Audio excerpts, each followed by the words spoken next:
अवन्ध्यकोपस्य विहन्तुरापदाम् अवन्ध्यकोपस्य विहन्तुरापदाम् भवन्ति वश्या स्वमेव देहिना अमर्ष्य शून्येन जनस्य जन्तुना अमर्ष्य शून्येन जनस्य जन्तुना न जात हार्देन न विदुषादर न जात हार्देन विदुषादर।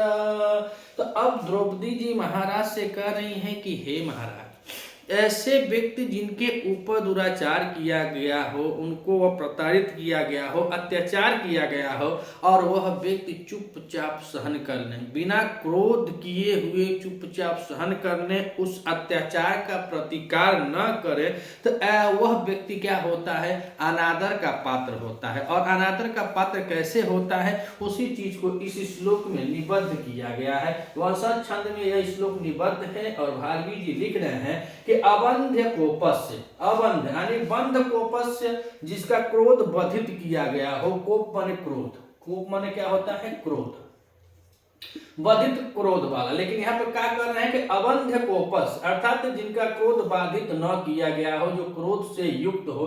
तो अवंध में देखा जाए तो नए तत्पुरुष समास हो जाएगा। कौन सा तत्पुरुष समास हो जाएगा? नए तत्पुरुष समास हो जाएगा। अवंध्य कोपस, न बंध कोपस, अवंध्य कोपस। तो अब न बंध बराबर अवंध। तो अवंध्य कोपस, जिनका जो क्रोध है उस क्रोध को बता रहे हैं कि जिनका क्रोध प्रज्वलित हो, वैसे लोगों को जिनके पास क्रोध उत्पन्न हो। और कैसा क्रोध उत्पन्न हो? तो सफल क्रोध, ही ना कि हर बतिये में क्रोध आ जाए, कहीं ना कहीं कोई बाबू भैया कहे तब क्रोध आ जाए, चाहे कुछ हो तब क्रोध हो जाए। नहीं, सफल क्रोध के लिए करें कि जब किसी व्यक्ति के अंदर जो सफल क्रोध उत्पन्न होता है, और उस क्रोध से होता क्या है, तो कह रहे हैं कि आपदाम विहंतुम। आपदाम, जो आपदा होती है, उस आपदा को, विपत्ति को, विहंतु माने नष्ट करने वाला क्रोध हो, ऐसे लोगों से देहिना, देहिना मतलब होता है प्राणी या व्यक्ति, ऐसे प्राणी या व्यक्ति से स्वयं इव वश्या भवंती, स्वतः ही लोग अपने आप वशीभूत हो जाते हैं। वश्या, यह प्रथमा का बहुवचनांत है वश्या। तो कह रहे देहिनः स्वयं एव वश्या भवंती, अर्थात जो प्राणी होते हैं, जो लोग होते हैं, वह स्वतः अपने आप से ही उस प्राणी के वश में हो जाते हैं। जिनका क्रोध सफल होता है, वह क्रोध जो विपत्ति को हनन करने वाला होता है, जो विपत्ति को छीड़ करने वाला होता है, ऐसे लोगों के, ऐसे देहिन माने ऐसे प्राणी के स्वमेव वश्या भवंती, ऐसे लोगों के क्या होते हैं? लोग, जो सभी प्राणी होते हैं, वह स्वयं से वशीभूत हो जाते हैं, स्वयं उसके वश में हो जाते हैं। और क्या नीचे कर रहे हैं? तो नीचे करें कि अमर्ष शून्येन, अमर्ष शून्येन जनस्य जंतुना न जात हार्देन न विदुषाद आदर। और यहाँ पे विदुषा आदर में यह दो अर्थ में आएगा। एक तरफ आदर है, एक तरफ क्या है? आदर है। इसको लिया जाए तो यहाँ से लेंगे तो यहाँ विदिश के बाद आदर शब्द है और उसके बाद डर शब्द है। अब यह कैसे प्रयुक्त किया गया है? तो कह रहे हैं कि अमर्ष शून्य, अमर्ष शून्य अर्थात जो शून्य से रहित हो, जिनका जो क्रोध, अमर्ष शून्य मतलब क्रोध जो है वो शून्य के बराबर हो, जो क्रोध से रहित होते हैं, जिनको कभी क्रोध आता ही नहीं हो, ऐसे जंतुना माने ऐसे प्राणी या मनुष्य से, प्राणी आबलिक मनुष्य कर सकते हैं, ऐसे मनुष्य से जात हार्देन, जात हार्देन अर्थात हृदय प्रिय जो मित्र होते हैं, जात हार्देन माने जो मित्र होते हैं, वह मित्र क्या होते हैं? तो वह मित्र लोग भी, अर्थात जनस, वह मित्र लोग भी आदर नहीं करते हैं। कह रहे कि अमर्ष शून्येन जनस्य जंतुनाम न जात हार्देन न विदुषाद दरः। तो कह रहे जो अमर्ष माने क्रोध, अमर्ष मतलब क्या होता है? क्रोध होता है। जो क्रोध से शून्य होते हैं, अर्थात क्रोध से रहित होते हैं, जिनके अंदर क्रोध उत्पन्न नहीं होता है। जंतुनाम माने ऐसे प्राणी या मनुष्य का अगर कोई मित्र हो जाए, अगर कोई मित्र हो जाए, करे जात हार्देन, अगर कोई बहुत प्रिय मित्र हो जाता है, चाहे एक होके चाहे 10 होके, जितने मित्र होते हैं, कह रहे हैं कि न आदर, आदर नहीं करते हैं, काहे को जानते हैं कि इसको कुछ भी कह लो, कुछ भी बोलो, इसका कोनो वैल्यू नहीं है, चाहे या का गोईठा के घाम में या का गोईठा के छाहे। यही दशा होता है जिसके पास क्रोध नहीं होता है, सफल क्रोध नहीं हो, तो वह बस यही बात जानते हैं कि इसका कोई मतलब ही नहीं है, कुछ भी कह सकते हैं। तो वही कह रहे हैं द्रौपदी जी कि जिनके पास क्रोध नहीं होता है उन मनुष्य क्या या उस प्राणी का अगर कोई मित्र भी होता है तो आदर नहीं करते हैं। क्या करते हैं? आदर नहीं करते हैं। और आगे कह रहे हैं कौन दूसरी पंक्ति में दर्द भाव से जोड़ा जाए तो कह रहे हैं अमर सुनेन जो क्रोध से रहित होते हैं जंतु नाम ऐसे प्राणियों का क्या होता है जनस प्राणियों से, यानी जो प्राणियों से विदिशा अगर शत्रुता भी हो जाए तो क्या कर रहे हैं दरह न, तो हाँ दर माने भय। तो यहाँ पे आदर का एक अर्थ आएगा तो सत्कार अर्थ में आ रहा है, जो मित्र भाव में आ रहा है तो सत्कार अर्थ में आ रहा है कि जो मित्रवत होते जो मित्र होते हैं वह आदर या सत्कार नहीं करते हैं।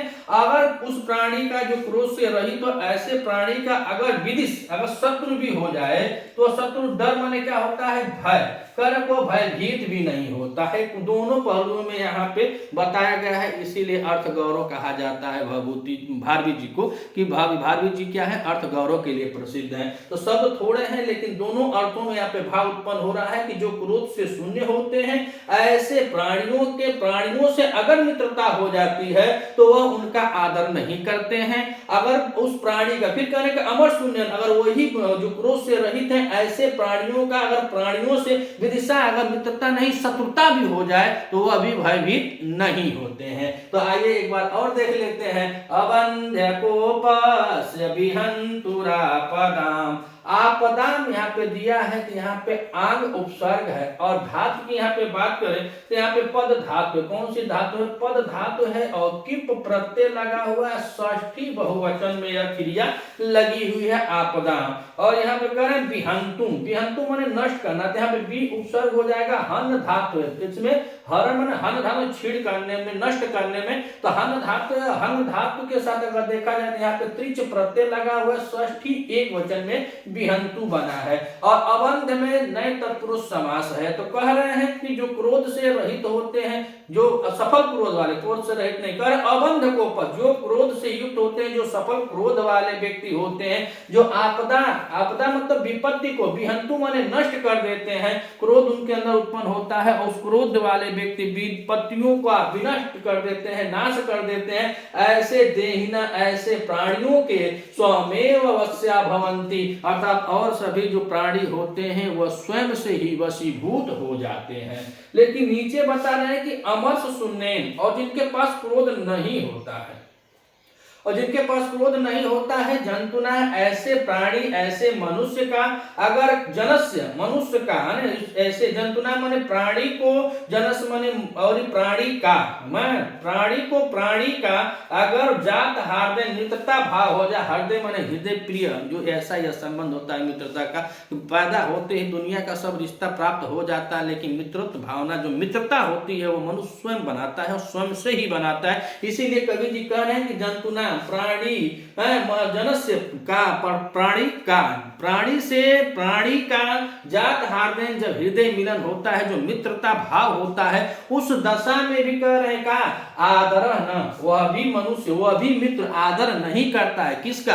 अमर्ष शून्य, जिनके पास क्रोध नहीं होता है उसके मित्र भी उसका सम्मान नहीं करते हैं। और बता रहे हैं कि अमर्ष शून्य जंतु नाम जनस्य, अगर वही मनुष्य का अगर मनुष्य से विदिशा अगर शत्रुता की जाए, अगर शत्रु भी हो जाते हैं तो वह शत्रु क्या करते हैं? डरह न, अर्थात वह भी भयभीत नहीं होते, न शत्रु भयभीत होते हैं और न ही मित्र आदर करते हैं। ऐसा वचन द्रौपदी जी बोल रही है महाराज युधिष्ठिर के पक्ष में। वह उनको बता रही है कि आपके ऊपर इतना अत्याचार किया गया, आपके भाइयों के प्रति इतना अत्याचार किया गया, इससे आगे वाले श्लोक में अब शुरू हो जाएगा। वह उनके भाइयों का भी उलाहना दे रही है कि आप उनको देखिए, विकोदर के बारे में आएगा, भीम के बारे में आएगा, यमो यानी जो नकुल सहदेव जुड़वा है उनके लिए भी आएगा, अर्जुन के लिए भी, सब के बारे में वो बताती हो। लास्ट में इनको यह भी बताते कि आप जो आज इस जंगल में, इस वन में जो सियारों की आवाज करने पर आप जागते हैं, हे महाराज आपको तो खूब मंगलकारी बाजा ढोल बजाया जाता था, भजन से कीर्तन से जगाया जाता था, लेकिन आज सियार जब रात्रि का 4 बजे भाई भाई बोलता आप उससे उठते हैं। यह सब दशा आपके इसी अमरस सुनैन के कारण हो रही है। हे महात्मा, हे नरदेव, अब पतिदेव नहीं करें, हे महात्मा, हे नरदेव, हे राजन, काहे को पहले ही करें कि द्रुपद पुत्री तुम बोल रही हूं, यानी राजा द्रुपद की पुत्री द्रौपदी में बोल रही हूं, तो पति और अपना संबंध नहीं बल्कि हे राजन, हे नरदेव ऐसे संबोधित करते हुए इनके क्रोध को उद्दीप्त करने वाला काम करती हैं। अगर आप इस चैनल पर नए हैं तो चैनल को सब्सक्राइब कीजिएगा, वीडियो अगर अच्छी लगे तो अधिक से अधिक शेयर कीजिएगा। हम प्रतिदिन टीजीटी, यूपी टीजीटी के साहित्य का हर श्लोकों का बड़ी ही सुगमता से हम लोग प्रतिदिन इस पर एक एक वीडियो व्याख्या सहित डालते हैं। अगर आप हमारे साथ जुड़ना चाहते हैं तो चैनल को जरूर सब्सक्राइब कीजिएगा। मिलते हैं अगले वीडियो में, तब तक के लिए नमः संस्कृता।